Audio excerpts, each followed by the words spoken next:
My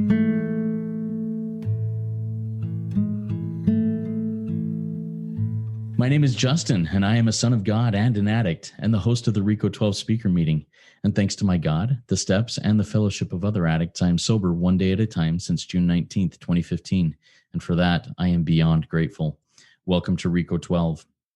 We are an organization whose addictions include alcohol, drugs, lust and sex, food, and gambling, just to name a few.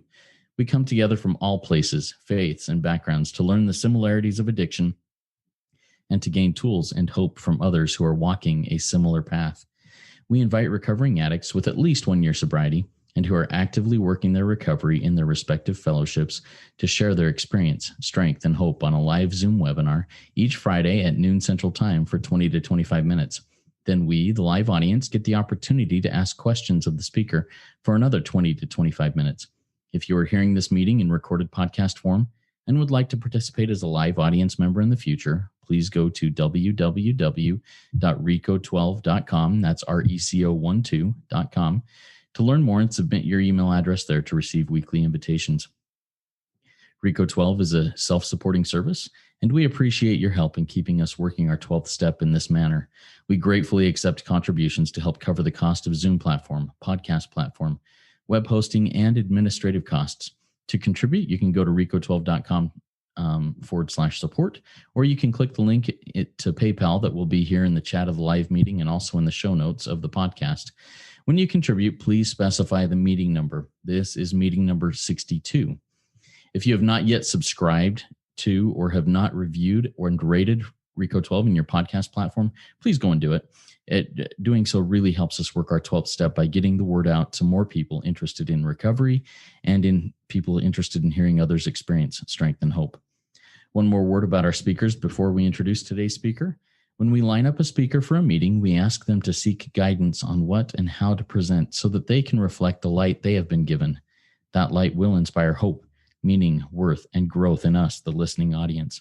Now, let's introduce our guest speaker for today, Marcus B., whose topic will be the S-anon family illness. Now, Marcus B. from California is 26 years old, and he's been in recovery for 3 years, since 2018. He's a multidisciplinary addict, and Marcus shares from working the steps in Al-anon and S-anon to SA and SLAA. He shares from a standpoint of being engaged to be wed in recovery and now being a single father, co-parent, and dealing with the family illness of sexaholism and alcoholism while recovering from his own sex addiction. His life has changed dramatically in recovery while working an active program of recovery one day at a time. All right, Marcus, the floor is yours. Take it away. Thanks, Justin. Can you hear me all right? All right. Thanks for having me. And thanks for your great intros. You got that real smooth DJ voice. I'm always jealous of those voices. I want to start off with the S-anon problem, which is found on page 125 of our green book for S-anon. I'll just read this. The S-anon problem, the short version. S-anon members have much in common with the friends and relatives of other addicted people. Most of us grew up in families with secrets, and we were not taught to think about our own needs and take positive action to meet them. We chose friends and partners who could not or would not support and love us in a healthy way. We lived life from the standpoint of victims and perceived any personal criticism as a threat. For most of us, anger, fear, and depression were nearly constant. We acquired some unhealthy beliefs about ourselves very early in our lives, that we were not worthwhile and lovable, that we were able to control other people's behavior, and that sex was the most important sign of love. We have also felt the shame of thinking we were responsible for the sexaholic behavior of a family member or friend. Our self-esteem dropped to low levels, and we doubted our attractiveness, our emotions, and our sanity. We have felt betrayed by those we love the most. Many of us were sexually abused, exposed to diseases, and otherwise placed in physical danger. We were often too ashamed to ask for help. Some of us minimized the importance of the sexaholic behavior or denied it until we felt emotionally numb. Others focused on the sexaholic behavior to the point of obsession and tried every known method to control it. Some of us participated in sexual behavior that made us ashamed of ourselves or used sex to manipulate the sexaholic. Some of us misused drugs, alcohol, or food, and others kept so busy that we didn't have time to feel our emotions. We often neglected our health, our jobs, and our children. No matter how we tried to struggle against it, deny it, or minimize its effects, the failure of our efforts to cope with sexaholism brought us to the point of despair. This is what we mean when we say in the first step, our lives had become unmanageable. So I just want to talk a little bit about my story. I did not come into S-anon. It wasn't my first go around coming into the rooms of S-anon. I entered the rooms of recovery through SA. And like many in that, and I'm still in that program. It's my main program. I sponsor others in that program. I've worked the steps, and I meet with my sponsor regularly. Now, when I came into recovery through SA, I had the gun against my back. I had a fiance. She was pregnant, 5 months pregnant, caught me having another set of affairs, and finally said, get help or get out. So I went into SA. I went to a therapist who I lied to consistently. And after a few sessions, she said, I'm going to read you the 20 questions. These questions, I answered yes to every single one of them. And I entered the rooms of SA. And I don't want to talk too much about my story there. I just want to say I was trying to do half measures. I wasn't willing to. I was the youngest guy there, coming in at age 23. I'm not as bad as they are, looking at all the differences, just thinking that I was not a real addict, thinking that I can control and enjoy it. I just wanted to stop the worst of my behaviors, and self-will would win the day. So about a year into the program or into the fellowship, my life finally hit a wall when my son's mom left me. She found something in my car, a journal, scribblings of contemplating suicide, more affairs, and she left me. So I finally hit a wall. I started to work the steps there with the sponsor. And what I mean by hit a wall is I had that feeling of wanting to take my own life. I felt like it was just, my life was at that point, at that brink. My bottom, as it's described. And I started to work the steps in that program with the sponsor. And the sponsor that I had in that program, he was also in a couple other fellowships. And he ended up taking me to my first Al-anon meeting. And this was late 2019. I went and I thought it was nice. It was an all men's meeting. I could identify with some of the shares, but I denied the effects of alcoholism that permeated throughout my family. And I just thought, my family drinks, but there's no issue. So I went to meetings for a few months. And finally, I broke out of denial. I got a sponsor. I started working the steps in that program. And I started to see how the family illness affected me. And one of my mentors in recovery, who lives in Kentucky, one thing he said to me was, Marcus, not only are we afflicted with the allergy to the illness, we're also affected by the family illness. And I'm affected. So through working the steps in Al-anon, I saw how I really punished my family. I saw how I had some unhealthy beliefs about myself, about how relationships worked growing up in an environment of alcoholism. And I saw how it really caused a lot of emotional disruption. I was confusing caring with controlling. I was confusing love with interference. I thought, if you loved me, then you agreed with me.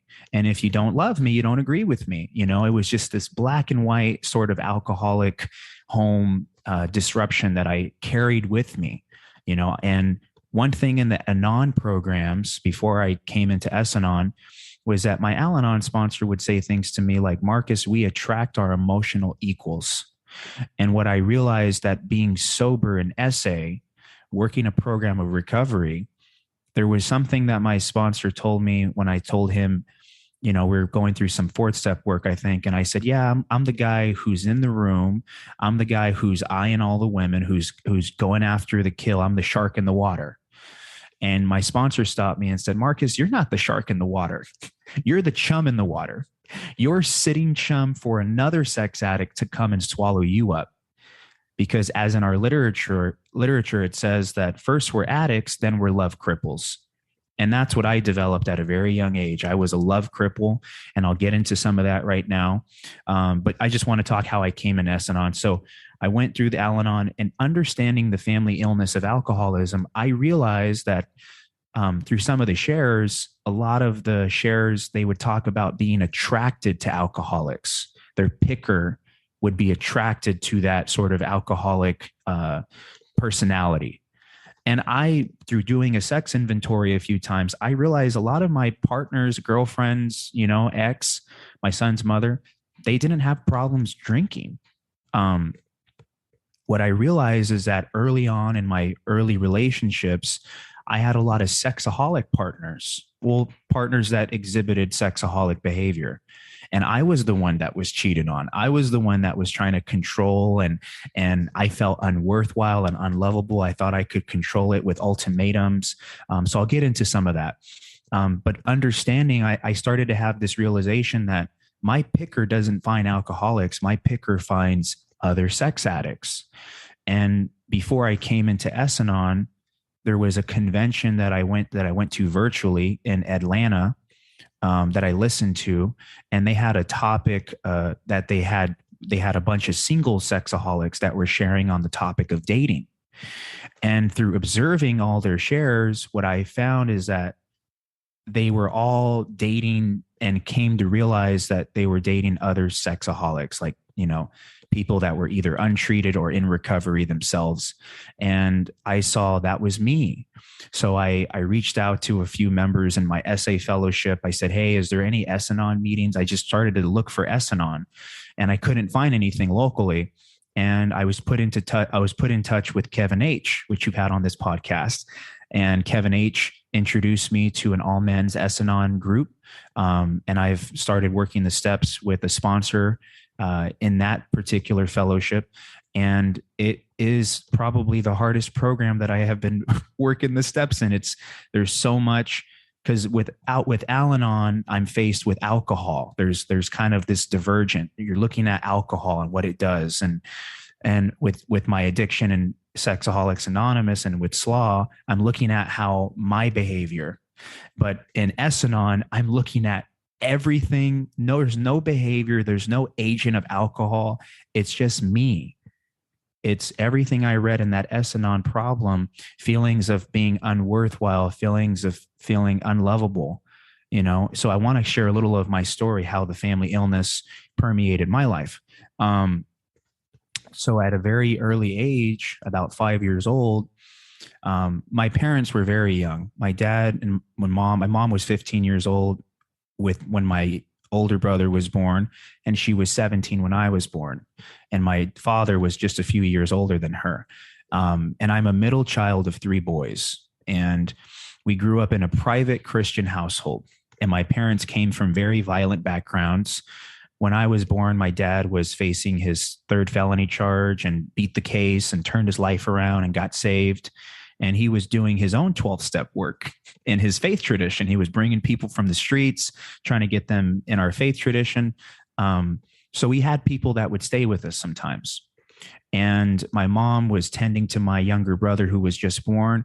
And my dad was always off working. He worked for big companies and he was an IT engineer. So long story short, I experienced a lot of neglect. I was always alone for most of the day. And some of the families that came and lived with us, there was one family in particular. There was a girl about my age, 5 years old. Her brother would play with my brother. They'd play video games. Me and her would do things in secret. We would be on the side of the house.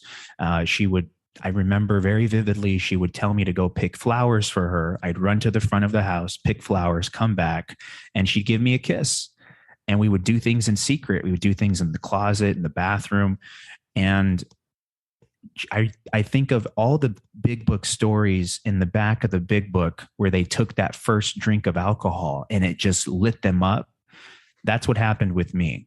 I'm 5 years old. I have no idea what sex is, but I know that I just felt lit up, and it gave me that emotional validation that I was seeking outside of myself. And so we continued that behavior for a while. I started to practice it elsewhere. And I found out, the reason I bring this particular instance up is because I found out many years later, not too long ago, that the girl's father was arrested for child molestation and kidnapping. And I have to assume he was exhibiting those behaviors onto her. and she was practicing those behaviors with me. This is the family illness. Sexaholism permeating from him to her to me, how it affected me. It gave me something that I think was really cool until, and so that was the first sign of sexaholism in my household, how it came to be, how it affected me. And when I was about 7, I'll just make this real short. We had a visiting pastor who did magic. I was allowed to sit in the front of the congregation. And for some reason, at the end of his sermon, when they did the altar call, I felt really moved and felt filled with guilt about what I had been doing with all these girls in private. And I took my dad up to the altar call, and I start to confess to this pastor everything that I had been doing with cousins and girls. I'm just a kid crying. I'm just telling this guy everything. And his eyes light up. He looks at my dad looks at him, and we never talk about it again. And that's where I believe the curtain dropped between me and authority figures, between me and God, I had to keep secrets. It's the shame curtain. And that's where the shame and the secrets all came in. So fast forward, my parents get divorced from infidelity in the household, and I get taken out of private school, we stop going to church, and I get put into public school. And my family dynamic changed. My mom starts to kind of revert back into going out a lot, partying, having different boyfriends. My dad showing up drunk to my mom's apartment and fighting and arguing, and just feeling so scared as a kid, just freezing up, when stuff like that would happen. And so my dad was in his alcoholic stuff. And my mom, what I learned in relationships, the first thing with the girl when I was about 5 years old, I learned that relationships were transactional. I learned that if I go do this for you, then you're going to give me something that I need. I go pick flowers, you give me a kiss. I started to learn how relationships operated. I started to have this distorted perception. And with my mom, when I came into SA and I did an inventory, I first looked at it as guys who took advantage of my mom. But that wasn't the case in S-anon. What I realized through inventory is that my mom had different boyfriends, and something that she would say to me very consistently, she would mention how the guy had a nice job and a nice car. And I learned what women wanted. I learned what my mom wanted. And I'm the guy who has a nice car and a nice job today. It has affected me. I remember seeing pictures of my mom on her phone, just nude photos. And my mom was a very promiscuous woman, and she cycled through boyfriends pretty often. So I learned that men were expendable. I learned that I was expendable, that if I don't have the good job or the good car, if I'm not good enough, then they're going to leave me.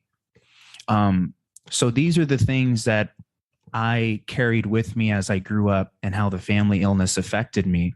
All the while in public school with my own tuning out with fantasy, and, just doing my own thing with SA. I was kind of developing in that sense.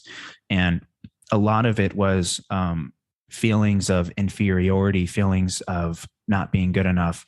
So I covered it all up. But as I continued through school and junior high and high school, I saw how I would befriend a lot of the popular kids. I would befriend a lot of the popular men or popular boys, and we would do things in secret. I started to experience what is now domination and humiliation, boys that took advantage of me because I wanted what they had, and I was willing to go to any lengths to get it. And I wanted to be popular. And so after we would do things in secret together, they would tell me things like, if you tell anyone, I'm going to hit you, or I'm going to tell your mom. And I just remember not trusting men. I could not trust men. That's where my early signs of betrayal were. And so anyways, going through that, feeling a lot of shame, keeping secrets. And I remember just seeing behavior that I never would talk about. The family always had secrets. I remember catching my dad watching pornography when I walked into a room and he didn't see me. And instead of confronting him or saying something, I went to the kitchen and I start banging on the cabinets to make sure he can realize someone's here, and he doesn't, and he stops doing what he's doing. See, I learned that I had to minimize, keep secret, don't rock the boat, don't cause ripples, because I don't want to be confronted with conflict. So as I continue through life, some of my early relationships that I got into, carrying all these attitudes and all these belief systems about who I was and who people were to me, I got into a relationship, and it was when I was about 18. And what happened was I really saw how immature I was, how I started to see red flags come up, and I minimized the effects that other people were doing to me. There was a time where my girlfriend had a friend of hers come and watch a movie with her at night, and she would tell me things like, "We're just friends. It's no big deal." And I was so scared of being alone that I would say, "Okay, well, it's fine." And I would trust. I would really be in denial about what was going on. And so what I would do is I was the online stalker. I was the guy who was checking out the social media profiles, who's she following, who's liking her photos, who's she looking at. I was so filled with so much shame and inferiority that I was trying to control her behavior. I caught her a few times with messaging guys, and I realized that I was the S-anon in that relationship. I remember checking her phone when she would go to bed and seeing who's messaging her. And when I would get caught, I would play the victim. I would say, "Who's this guy? What are you doing?" I would give ultimatums. "You need to stop doing what you're doing or we're done." And she would stop for a while. And so these are the relationships that I attach myself to. And these were the women, because my mom was unavailable and detached, and she was the untreated sexaholic in my life, that I learned that the women that were unavailable, detached, even women that looked like my mom, I would be more attracted to them. Or I would go in the opposite way, where a woman was so needy and vulnerable that I would be able to fix them and be able to take care of their needs. Because my dad was the untreated anon. My dad was the one who was trying to make everything perfect, trying to tell everybody what they should be doing. And that was one of my main issues, is that I thought that everyone should be doing what I think they should be doing. Everyone that doesn't know what they're doing wrong, I need to make sure I tell them. And it's a disease of control. It's just like I'm powerless over sexaholism. I'm powerless over how the family illness permeated and affected me. I'm recovering from the effects, because when I'm sober, this is what I'm confronted with. I'm no longer acting out sexually. It's all the acting in. It's all the acting in that goes on in my brain, all the things that I perceive that are going on in the world. And I'm confronted with just the core of the pain that I grew up with. And like my mentor told me, that I'm afflicted with the allergy to sexaholism. I'm powerless over lust, but I'm also affected by the illness. So I do want to read something here from our Al-anon Courage to Change. And because I was in so much denial about bringing up family matters, because I didn't want to become a victim. I didn't want to say, "I'm this way because they're that way." And that was the issue. But here it's on page 216 in Courage to Change. And it says here, "There was a time in my life when I furiously insisted that alcoholism or sexaholism did not exist in my family. We were normal. Everything was fine. Today, I know that alcoholism is a family disease that affects not only the drinkers, but those around them as well. Denial is a symptom of this family disease. When I began to recognize the alcoholism in my family, my unfortunate past became the topic of all my conversations. Then an Al-Anon member shared about having learned to look back without staring. She pointed out how easy it can be to lose perspective, to feel trapped, to stop living in the present. Unlocking the secrets of the past can offer many gifts, but the purpose of this search is to recover from the effects of alcoholism and get on with our lives here and now. Today, with the love, support, and encouragement of Al-anon members, I am able to face the reality of the past, not to blame or wallow in self-pity, but to learn from it. There is so much to learn from the past, but I cannot allow past hurts to smolder and destroy today. Instead, I can ask my higher power to help me use my experiences to move forward and to make healthier, more loving choices than ever before. So I want to talk about my recovery today, because that was the illness, how it affected me, the problem. I have learned how to separate the person from the illness, but what now? Where do we go from here? Right? The resentments I've cleared, the amends I've made, I'm walking in the realm of the spirit, right? Acceptance is acceptance of everybody, not just me, not just you, but everything is the answer to all my problems today. Now, it's easy to say that. It's harder to live that way because I don't live in acceptance all the time. I'm an addict, right? I'm the anon and the addict. I want to control and run my life. And when I'm sober, I want to control and run your life. Justin, how are we doing on time? Do I have a few minutes? You've got about 3 or 4 minutes. Okay. So I'm learning to be comfortable in my own skin, because being single, I still get those thoughts of I should be with someone. I should be doing this. I should be doing that. All these old tapes that play in my head, I can turn those over. I can turn over obsession. It doesn't have to be obsession with somebody or something. What it can be is old tapes that come into my head. I turn those over.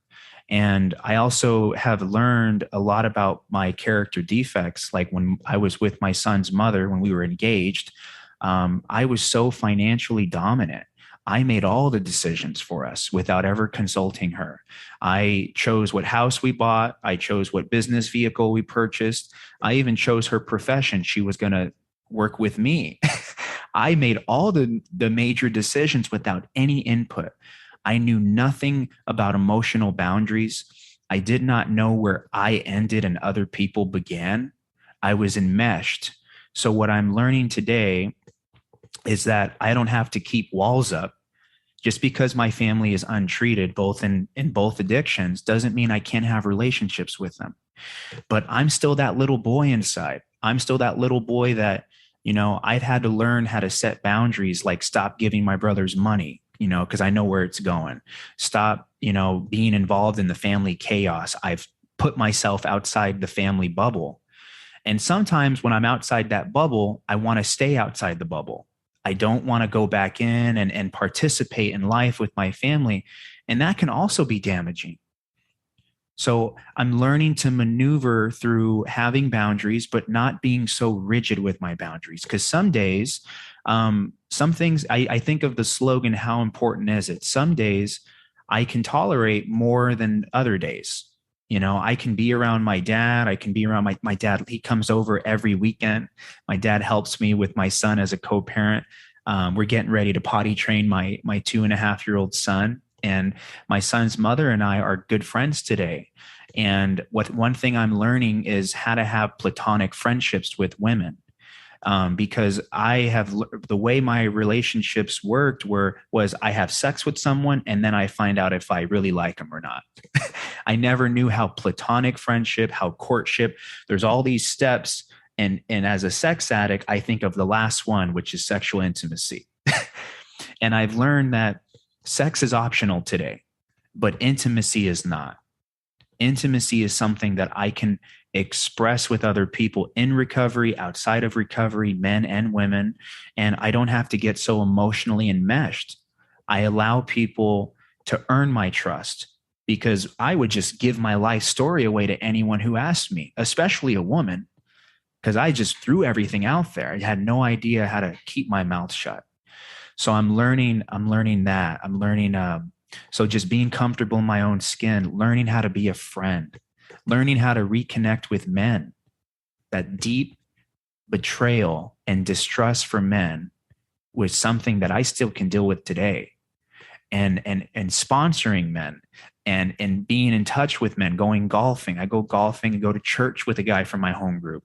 I'm learning how to rebuild those connections and not shy away from them. For me, the relationship I have with men is much more important than the one I have with women, because I need to be able to have a balance. If I'm just the guy who's in a relationship and I have no friends that are men, well, I'm going to be very emotionally dependent on my partner for everything. And I've learned that one person cannot be my one cure-all for my emotional and spiritual needs. That's for me and my higher power.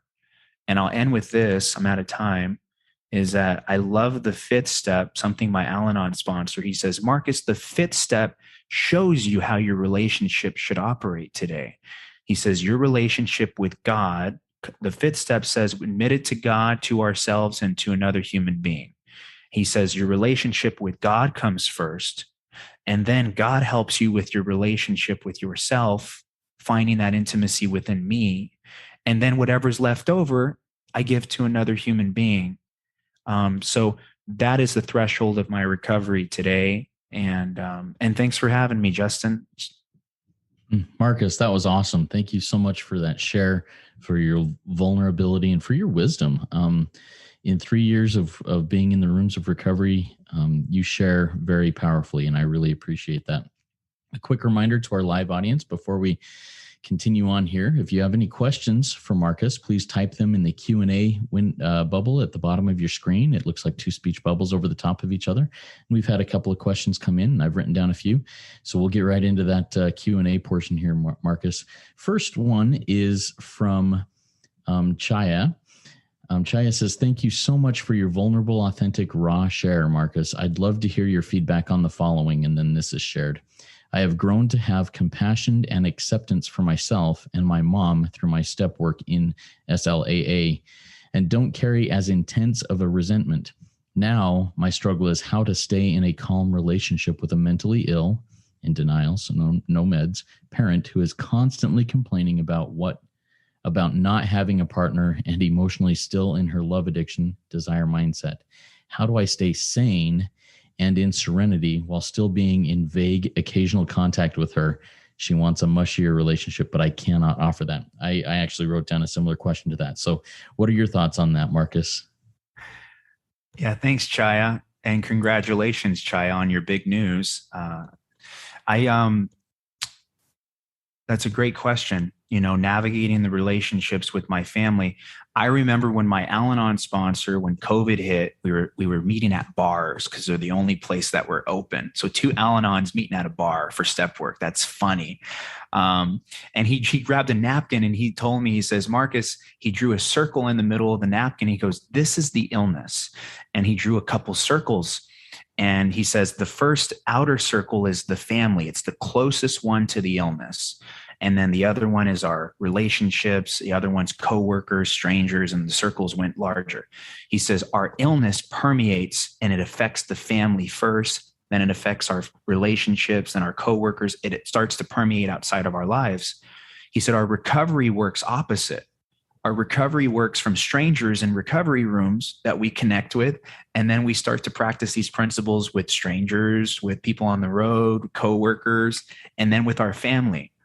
And I think of that page on the 417 reading where it says, I should have learned to love my wife and kids first, the newcomer to AA last, but it was the other way around. So it's very hard. The reason I bring that up is it's very hard to practice these principles in the family. It's very difficult, but it's not impossible. And it's where I can see the majority of my growth and recovery, my emotional serenity. One thing I have learned was Q-tip, which is quit taking it personal. That was an acronym that I use. And I use a lot of slogans when it comes to that. I say the serenity prayer because like it said in the S-anon problem, any personal criticism was a threat. Soon as my dad would open his mouth, I just wanted him to shut the hell up. I could not stand anything. With the resentment gone, when I'm able to see that my dad is talking out of illness, he's talking out of all these things that I see in myself, they're all the things that I've done. And I'll share this real quick. Having that relationship with my dad is seeing myself as my dad. And I'll share one example how I saw that. I had an awakening. And this was not too long ago. My brothers are both untreated. One of them struggles with homelessness, my older brother. And my dad is the savior. He lets him stay in his house, gives him rides, gives him money. But he can't live with my brothers. My dad's living in hotels. And he tells me, I want your brother to change.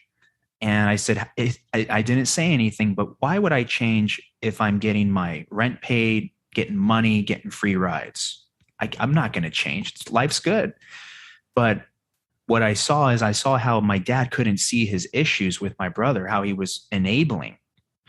And I'll share with you, I saw myself as my dad when I was with my son at my church.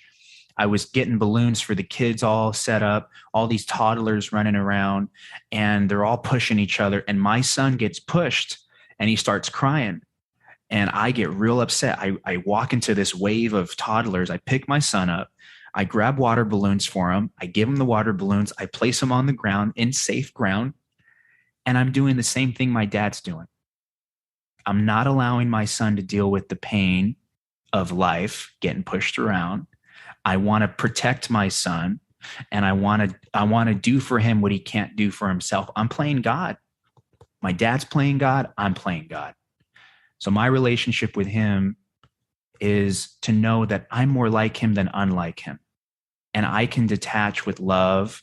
And I'll stop there. I can go on and on and on. So having good boundaries. Good stuff. Thank you, Marcus. One of the phrases, the stereotypical phrases, came to mind as you were sharing that experience about your son and your brother and everything. Living life on life's terms. I accept now that I can live life on life's terms, but I'm still tempted to not allow others to have to live life on life's terms. Mm-hmm. And I love how you shared, that savior complex type thing. Very good. Thank you for sharing that. That opened my eyes to a bunch of stuff. All right. I've got another question here. And this one is one that I'm very curious about. And I've talked to a few people with this, but how does cross membership in SA and S-anon help you? What additional doors does that open for you than just being, a member of one of those? Yeah, I'll tell you, I had some real big spiritual growing pains in all of them, because I think I'm experiencing miracles in SA. And I went through that phase that I believe everyone goes through, where I'm judging all the new guys. I'm judging guys in meetings. They're not doing it right. They're not working the steps right. That guy's an idiot. I'm being so judgmental. And I went through that phase in SA, and I tempered down and realized that, I'm just one of many. I'm not the one. I can get an ego even in recovery. Al-anon, I went through the same thing. I tried throwing my brother into AA. I tried throwing my dad into Al-anon. And I remember telling my dad, my sponsor, he said something that made me laugh. I told him about a problem I was having, and he says, he says, that problem, he goes, it's funny. He goes, there's a common denominator to all those problems. I said, yeah. He goes, it's you. And then I told my dad that. I tried using that line on my dad. It did not end well. He said, what? He said, no. He goes, for you, Marcus, I get it. You were the problem. But me. So I learned that not weaponizing recovery. And I went through that phase in Al-anon, and I've tempered down in Al-anon. I've stopped the whole, hoorah. And S-anon, I went through that just recently. I was trying to get all the guys in SA and S-anon. I'm like, dude, we all belong in S-anon. I'm trying to argue with old timers and, but my S-anon sponsor says, Marcus, this program works for you. You don't have to try to throw it at other people. They're in recovery. I have to realize, again, I'm not God, that I don't know what's best for other people, that I was guided to S-anon, but it doesn't mean that other people need to come into S-anon. So that is how cross membership works. SA and S-anon, I will say, I thought of Al-anon and S-anon as women programs. I thought of them as spouse programs, that I need to be married to an alcoholic or a sexaholic to be in these anons. No, it's a family illness. Tradition 3 in either of these programs says, as long as you know someone with a sexual problem or with alcohol problem. Now, we all know someone. We all qualify for membership. I sponsor sex addicts. So I know someone. So that is the distinguishing factor. S-anon, someone, and I'll end with this, someone told me in S-anon, he says, Marcus, SA, working the steps in SA is like getting your bachelor's degree in recovery. S-anon is like getting your freaking PhD in recovery. It's just so much deeper to the core of just betrayal and, all these things that I played the victim about. And I get to look more closely at the family illness, which in recovery, we can still be, I can still be self-centered. I thought I was the pioneer of sex addiction in the family.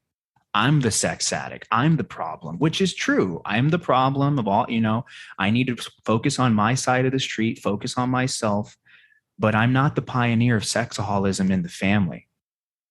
I was affected by it before I became afflicted by it. And that's what S-anon helps me deal with. So. Thank you so much for sharing those additional insights into things. You're opening my eyes to some things. Now, early in your share, you mentioned something about going into these meetings and being the shark, and your sponsor or somebody there at the meeting said, Marcus, you're not the shark, you're the chum.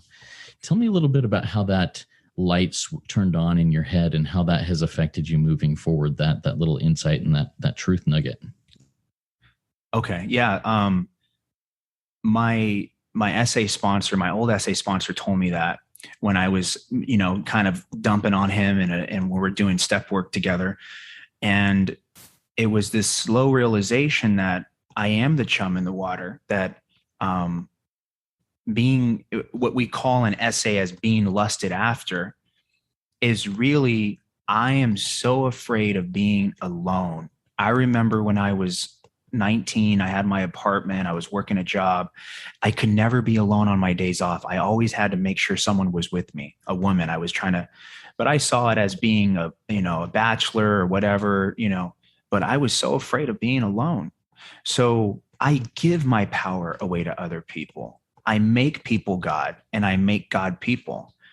And I like in the 12 and 12, where Bill says in the 4th step, he says, the primary fact we fail to recognize is that we don't know how to have a real relationship with another human being. Either I dominate and control, or I'm subservient and I allow other people to dominate me. I switch. I learned relationships were transactional, and it was really a monarchy. Either I was in control or you were. And that was the nature of all my relationships. Even today, I've dabbled in dating, and there was a lot of red flags that would come up. And I thought, I'm just not ready right now. A women that were very needy, that would say things like, you're making me feel this way. And they would shame me and blame me if I didn't call them in 2-3 days. So I saw a lot of neediness. And I have to ask myself the question, why is it that Marcus is attracted to needy women? What is it about me? I'm the common denominator. What is it about me that's bringing this out? And I attract my emotional and spiritual equal. I'm still healing.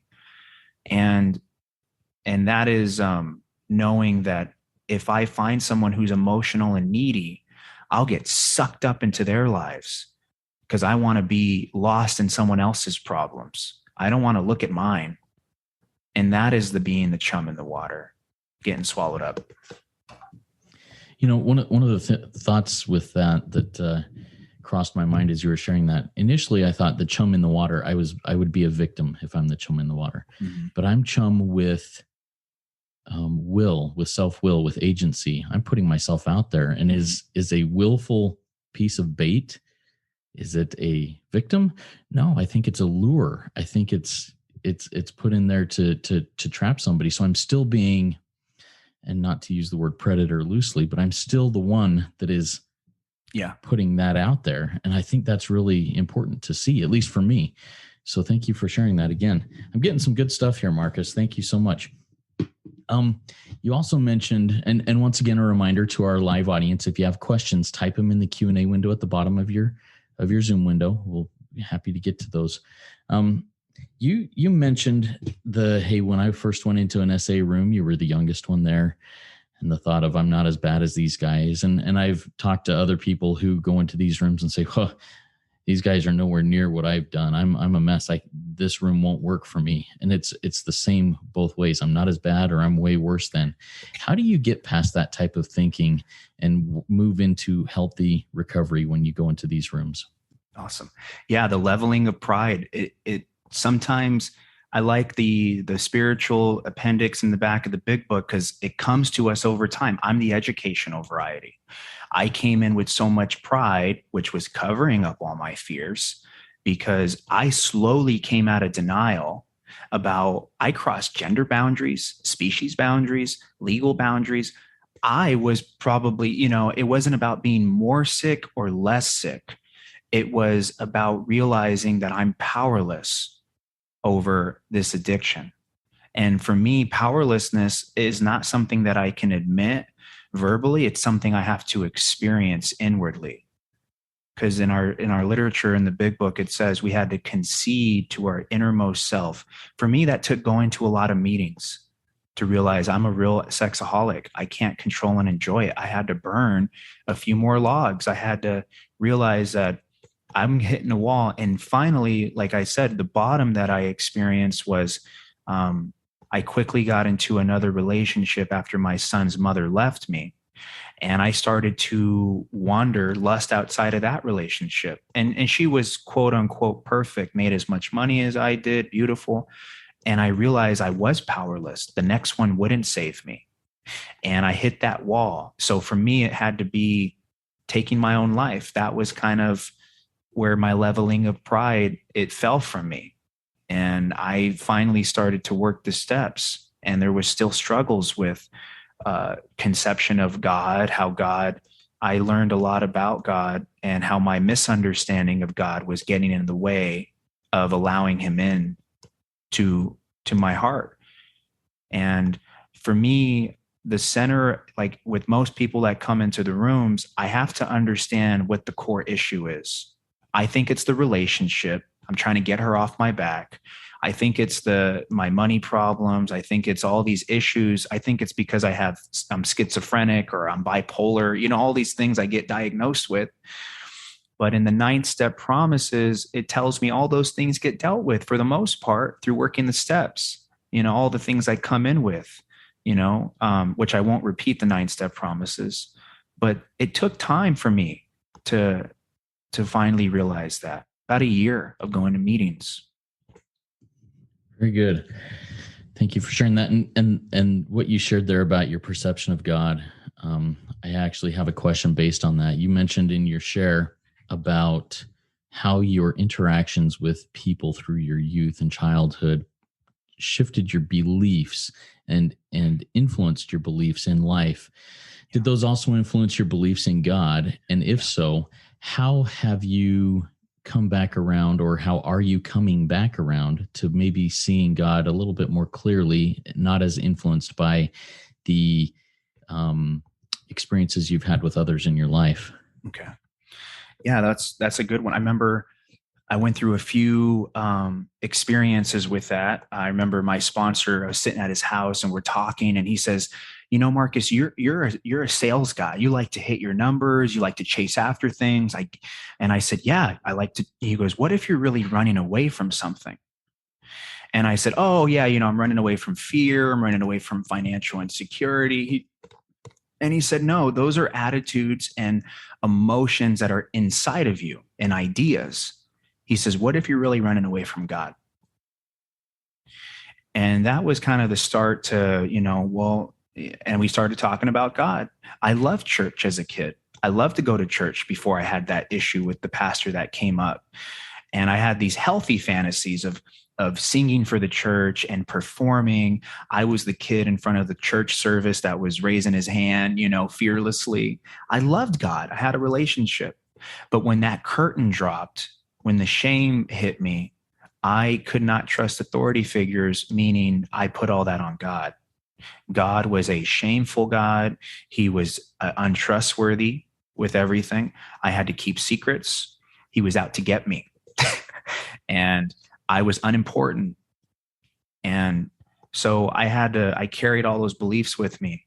And growing up, I don't think there's anyone who hasn't been drilled into this thinking of, this is your life. This is only you can live it. You have to do this. You got to get a good job. You got to go to school. You got to get, you. There's so much weight put on me that God's out of the picture, self-will. And also knowing I tried God, it didn't work. I was agnostic when I came in. And it wasn't until step 2, and when I worked in S-anon, that I had a very deep, my sponsor, man, he hit me straight to the heart, because there was a question we were reviewing in step 2 in S-anon, and it said, were there any reservations about God, or some kind of question? And I said, yes. I just said it out loud. I said, admitting that I'm insane is, I don't like that, because it implies I'm imperfect. And we talked about the topic of perfectionism. And he said, Marcus, he said, your son's 2, right? I said, yeah. He goes, you love your son unconditionally. I said, yeah. He goes, whatever he does, you won't stop loving him. I said, yeah. He goes, why don't you write a letter to your son and explain to him the nature of your love for him, how you'll never stop loving him, no matter what he does, who he becomes. I wrote the letter. I cried like a baby. I read it to him.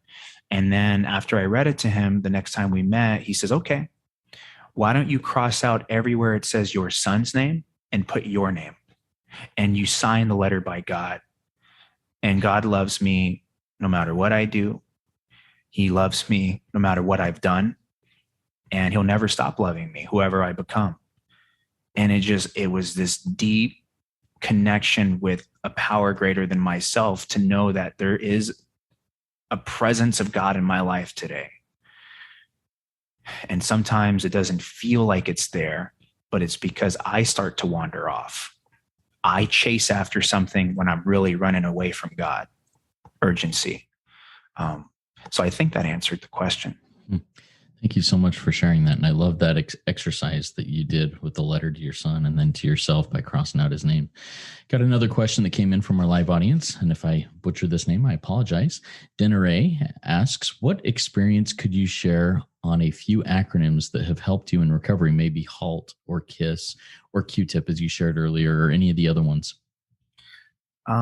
A lot. Well, the slogans help me a lot. So halts, hungry, angry, lonely, tired, sad, or sick or stressed.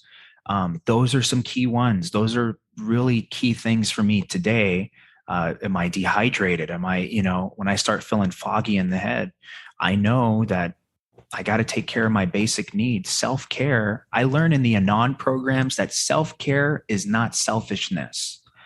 I learned to distinguish the difference, and I got to take care of those basic needs, because driving angry is the same as driving drunk. Driving tired, driving sleepy is the same as driving drunk, right? I can still do everything the addict does in my life, my family, like my brother driving drunk. I can do the same thing. So making sure I'm taking care of my basic needs so I can give more to others. The slogans that I've been really using recently with a lot of grief, I didn't know how grief worked. I was confusing grief with self-pity. Like, why am I crying? Like after a meditation, my day's perfect. Why are these tears coming out? And I realized that the body keeps the score, anniversaries, birthdays, the loss of the family I once had, to be engaged, to be married. There's a lot of grief. There's a loss of a dream of what I thought my life was going to be. There's a loss of, when I accept that alcoholism is an illness or sexaholism is an illness that I have no power over, there's a loss. There's grief that comes with that. I can't do anything to fix my brothers. So realizing with grief, this too shall pass. The slogan, this too shall pass. When I'm with family, how important is it? Live and let live, let go and let God. Like, I got to use those slogans all the time. And so those are some of the things that I carry with me today. Awesome. Thank you so much, Marcus. As we begin to wrap up here, do you have any final words of wisdom that you'd like to share with us before I close us out here? Yeah, I just, I would like to share how I'm just really grateful to be able to share these stories, to know that everything that happened in my past, I like page 124 in the big book, where it says that my dark past, I cling to that thought. My dark past is the key to freedom for someone else, for another suffering addict, to know that I don't have to, I have choices today. Marcus, that grew up in the family illness, I didn't have many choices then, but today I have choices. I'm powerless over all these addictions, including my own, but I'm not powerless over being an asshole. I'm not powerless over my what I do with my behaviors today. And it's redirected willpower. It's redirected imagination. It's redirected intimacy. Where am I getting all these met? Am I giving it to my higher power, or am I giving it to people? So one thing, and people, I remember asking the same question, how do I distinguish the difference between self-will and God's will? And for me, it was a very simple thing. It was urgency. If I feel an urgent need to do something right now, it's probably self-will, because I need to pause. I need to ask for an intuitive thought. And a lot of meditation and conscious contact and writing helps me get into that conscious contact with my higher power. That's where my recovery is at today. Thy will be done. So it's just continuing to turn that over and know that I'm still going to make mistakes. I'm still going to fall short of the ideal. I'm still human, and I'm still worthy of my higher power's love, no matter what I do. So carrying it all with me, but not allowing it to weigh me down. I'm giving it away. So those are the last thoughts I have. Beautiful. Thanks again, Marcus. That was a great RECO12 weekly speaker meeting for all addicts and those wanting to learn more about addiction and the recovery therefrom. If we didn't get to your question, or if you have other questions, please go to RECO12.com/forum and join in our community and ask those questions and answer others' questions that will come up. I invite the audience to come back next week. If you've not yet gone to RECO12.com and submitted your email address, please get on the invitation list so you can join us live each Friday at noon Central Time. Next week, we will be hearing from Robin R., whose meeting was pre-recorded, as next week my son will be getting married and I won't be able to record live. But Robin's topic will be perseverance, and it's a good one. All right, now let's launch off into the rest of our day with the 7th step prayer that Marcus will be saying for us. My Creator, I am now willing you should have all of me, good and bad. I pray that you now remove from me every single defect of character which stands in the way of my usefulness to you and my fellows. Grant me strength as I go out from here to do your bidding. Amen. Amen. Thank you so much, Marcus. Everybody keep coming back. It works when I work it, so work it. You are worth it.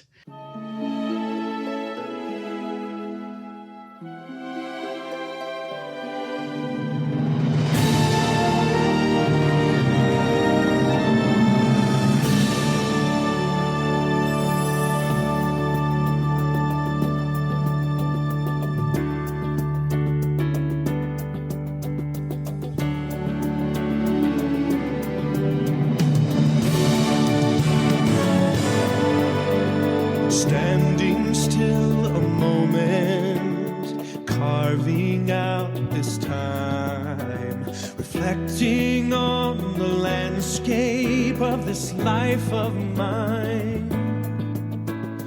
Peaks too high to conquer, streams too wide to cross, troughs too deep to walk through without incurring loss.